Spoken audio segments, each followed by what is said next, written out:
Comic book professional Mark Waid, who puts out stuff for Marvel and DC, but he's most known for his work on The Flash and the book called Kingdom Come. Kingdom Come is probably his biggest work, even though I would argue that if it wasn't for Alex Ross, that book wouldn't be anything. It's his art that made that book blow up as big as it did, because the story's not that fascinating. It's the art that's amazing in Kingdom Come. Maybe you'll disagree with me on that, but I don't think the story is that great for Kingdom Come. Like, it's the art that really blows me away with that book. But nonetheless, it is a loved book, and a lot of people like the stuff that he did on some other stuff. Like I said, The Flash, I believe Waid came up with the Speed Force and some other concepts. Well, he's having a meltdown over on Facebook and admits what a lot of us have been saying, that he would rather see the industry burn down than accept people with different politics, basically. He doesn't say it quite like that, but we'll get to it. By the way, Mark Waid is kind of the grandfather of cancel culture in comics. One of the biggest things he did was pretty much throw a wrench into Richard C. Meyer's comic book. If you remember, he was trying to get Jawbreakers into the direct market. This is why when these comic pros say, "Oh, put your book in comic book stores," they're all being disingenuous, because people have tried to do that, and when they do, they run up and throw wrenches into it and try to get publishers canceled for putting the book out, which is exactly what happened to Anarch Press. Mark Waid called them up, pretty much twisted their arm and said, "Look, you cancel his book, I'm going to make sure that you're done and you'll never work in the industry again." So they canceled the deal that Richard Meyer had. That's a real thing that happened. I'm pretty sure I covered it ages ago when this happened. But if you look into it, things will pop up really quick. Another time that happened was with Cecil. Cecil Says, pretty big figure in the community, great guy, put a book out called Cash Grab, which did very well. But he also was going to do a cover for Dynamite Comics, and people like Mark Waid went after them when he did that. I don't think Mark Waid had much to do with that, but it's just another example of these cancel culture, cancel pigs trying to stop anybody that attempts to even get into the direct market. And this is largely the reason why many people crowdfund, because they have no choice. I could never put a comic book out in the direct market. They would come for it quickly. This is why a lot of people can't put things on Kickstarter either, by the way, because they'll go out Kickstarter. Either Indiegogo for a while was the only option, and now they're doing stuff. These people will do whatever they can to control the comic book market. Mark Waid is for sure one of them, but he went after Mark Millar, of course, trying to cancel Mark Millar. Lots of stuff. I've covered this extensively. You know the deal. Mark Millar came out and defended Glenn O'Leary of the Comic Book Palace and got a lot of shit for it. They want him gone. Penny Parker, they're going after. Notably, this book here, which she put out in a tweet November 20th, 2023, going over the Whisper Network, an online Facebook group that worked to take down people in comics. It was full of women and trans women, and they did whatever they could to destroy people's lives if they didn't like them. That was a real group. That's something I've covered too and is out there. You can find all the receipts on that very easy. So they're trying to tie him to this book, which Mark Millar has nothing to do with it.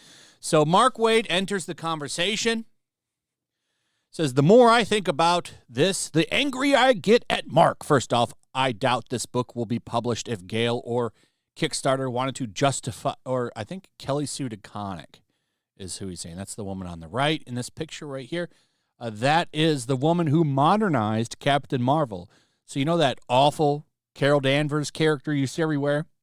She came up with that version of Miss Marvel, because she's not Miss Marvel anymore. She's Captain Marvel. But so Waid, who has quite the temper, by the way, is riled up now because he thinks Mark Millar is attacking Gail Simone, which he is not. Mark Waid thinks he is a champion of social justice, by the way. I'm not kidding. His favorite slogan is, "The strong protect the weak." He thinks he's out there saving the world. So then he goes after Mark Millar and saying that he's a falling star, which is laughable. Mark Millar makes a lot of great shit, and in a way, like Mark Waid, I bet wishes he had Millar's deal. Millar got a shitload of money to work with Netflix. He's got FU money, is what Millar has. So they can't really touch him. So he posts the guy's career is dying, and everyone runs in and says Millar is a douchebag and all this shit. So, because of course they do. They're all dogpiling on him. Here's some more complaints about comics dying. And he's saying, no one's been truly replaced. Not Superman, Batman, Green Lantern, Flash. Does anyone have an actual example of what they're talking about? And so this is kind of a direct response to Glenn O'Leary's thing that the stories are bad and people are self-inserting themselves into stories. Well, my favorite example of that, and this guy brings it up right here, is when Ta-Nehisi Coates wrote Captain America and made it very political. Ta-Nehisi Coates, I've done a couple videos on that gentleman. Make sure you check those out. He also brings up Jason Aaron's run on The Punisher, which is a very political thing. There are a lot of stories like that. And that's the problem. Are these people self-inserting their politics and their personality into these characters? Or the people around the characters and what they do to the characters? The Punisher is a great example. He's been completely destroyed by Jason Aaron. I've covered that extensively, but the quick thing on Punisher and Jason Aaron is they took away his guns, resurrected his wife, had his wife betray him, say his mission is a lie, and berated him and pretty much just destroyed him. And then they put him in a different world where he walks around with a walking stick and protects kids. Like that's a very simplified version of this too. I've done a couple videos on the Punisher. Just look them up and watch them. But Mark Waid says that's all bullshit, basically. And this is the tweet that's got everybody talking, and I think really is a mask-off moment for these people. So this person comes in and gives Mark some pushback. Mark Waid. I don't want to confuse Mark Waid and Mark Millar, because Mark Millar is an actual great writer who will be remembered. Mark Waid, probably not so much. Alex Ross will be remembered. Not so much Mark Waid, but this person says, I love your work, Mark, but seems anybody who tries to highlight the issues that the industry is facing either gets piled on or, in this case, his star is fading and looking for attention. Mark said he hasn't relied on income from comics for a long time. See, rather than this tit for tat that we are seeing throughout the fandom, maybe people should actually try getting together and try to fix what's wrong. I am by no means an expert, only a consumer, but all this doesn't seem to be helping matters. Mark Waid responds and says, Stephen McKee, I think a lot of us would rather just see the industry burn than get together with the alt-right. I know I would. Sorry. And I call bullshit on anyone who tries to highlight the issues get piled on. I think it's far more accurate to say anyone who wants to blame everything on SJWs gets piled on, or anyone who wants to complain that their favorite characters are being written as political mouthpieces, but can't provide an example of, is being piled on. Plenty of examples have been provided. You guys just pile on them because you don't like it when your narratives are destroyed. This is why they have all these comic book people in their pocket, like Rich Johnston, Heidi McDonald. Heidi McDonald came out with a piece today on her website. Big cancel pig. just like Rich, who runs Bleeding Cool, not Fool, Bleeding Cool. And they will write hit pieces and bullshit articles like Heidi's. She put an article out today going over how comics are just fine, literally doing the same shit the guy in the retailer interview that Mark Millar did was pointing out in his points when he talked, that they include manga and Dogman numbers. So she showed that graph saying, hey, look, everything's fine. Look how great things are selling. Well, that's because she included Japanese stuff and hot, like kids' books, like Dogman in it. They're not doing good. They're doing awful. And that's why shops are closing. And that's why when you go into a Barnes and Nobles, you'll see like 2 shelves for American superhero graphic novels or comic books in general. But then they've got giant walls and racks and sections of manga. You can find manga coming out of every corner of a Barnes and Noble's comic book area, but you can barely find any comic books. But yeah, comics are just fine. No problem here. But you see what he does? It's the alt-right. So everyone's alt-right that disagrees with these people. Mark Waid thinks everybody is racist. He walked by like a construction site. There was some thing with Sarah Silverman. She saw some construction sign, and she thought it was a swastika. Mark Waid would have that same problem. But he admits, yeah, I'd rather burn the industry down. Mask off moment for these people is what it is. Everybody's racist. Everybody's alt-right. And, you know, if you don't agree with me, we're going to burn it all down. They're also going after the cancel pig thing, which they really do not like. It's funny. They hate this worse than, because they'll wear SJW with a badge of honor and woke as a badge of honor. Cancel pig, a little hard to do. So they don't like cancel pig. And they're now saying that if you call someone a cancel pig or something, you're now using violent methods. Penny Parker posted this, and this is a guy, I don't know who he's responding to. It looks like he's just saying this on his own timeline because cancel pig has been trending, and he says, squeal more. Hashtag cancel pig. Then another big time detractor in comics, Andrew Fargo, or however you say his name. This guy is all over the place and always going after people. He at one time would tweet hundreds of times a day, kind of like Renfamous. And it was always him going after people that dared to criticize the comic book industry.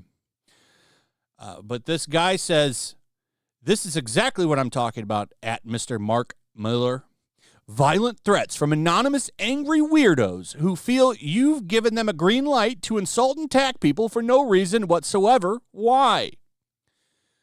Captain Cat comes in and says, where's the violent threats? And Fargo says, any variant on squeal piggy for starters. They don't like cancel pigs. Look for Rich Johnston and Heidi McDonald, as she says here, to start coming up with articles to try to really put this cancel pig stuff to bed. Because they don't like cancel pig, because it's effective. This is why it's been trending all week. They don't like that people are waking up to their bullshit. When they dogpiled Glenn, what they're trying to do now is memory hole what Glenn said on his channel and kind of move to attacking Mark Millar and making Mark kind of the symbol for their attacks and trying to silence him because nothing he's said has been really out of line. He's just like, look what's going on here. Here are some retailers talking facts and numbers and highlighting what Glenn did. He gave Glenn a platform, and they don't like that shit. They don't like any attention to what's going on. Make no mistake, comic book professionals that still work for DC and Marvel do not want attention to major attention to anything that's going on because they're all scared of getting fired and losing their jobs because comics don't bring in any money. This is one of the reasons why they kind of don't write really good stories either, because they're afraid of a story getting a lot of coverage and bringing attention to their department. They would rather be seen and not heard. You know that saying? Like, they don't want anybody looking at them. They just kind of want to barely exist because they don't want a lot of attention drawn to their bullshit. It's not hard to find.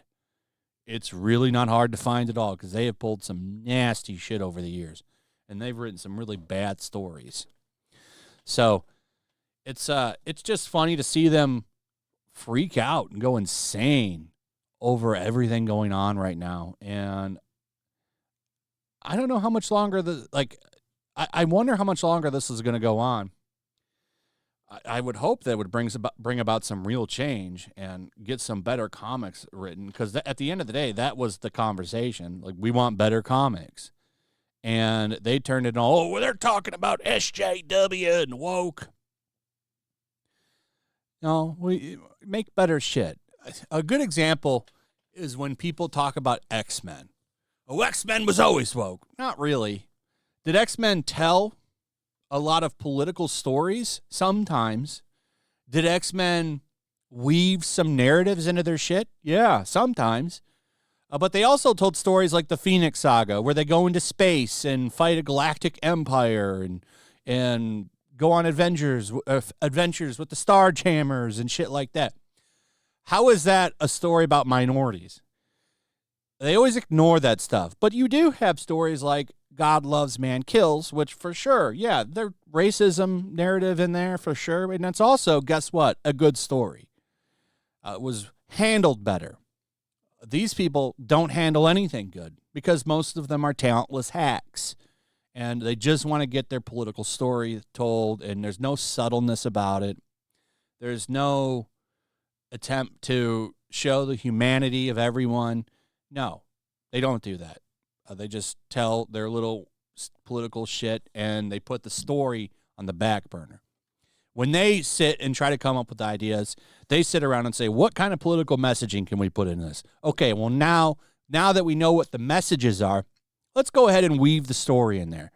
Whereas before, they would tell the story, and then they would weave a little commentary in there. It's a night and day difference to what comics used to be and what they are now. And I've been reading comics consistently since I was a little kid.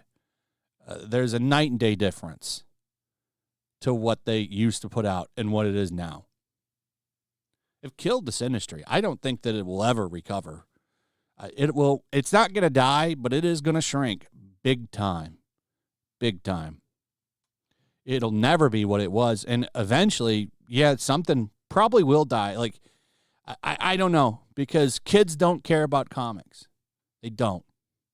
The only time I've seen them care about comics is when there was a Batman Fortnite comic, and they put a code in it for a skin. That book sold very well. What happened to the book after they took that code out? Oh, yeah, they probably put it in the trash. Anyway, that's pretty much it. Let me know what you guys think about all of this. I'd like to hear from you in the comments. Also, if you would, please like, subscribe, share the video, hit that notification bell. Check out my Rumble and Locals, and I'll see you on the next one. Peace.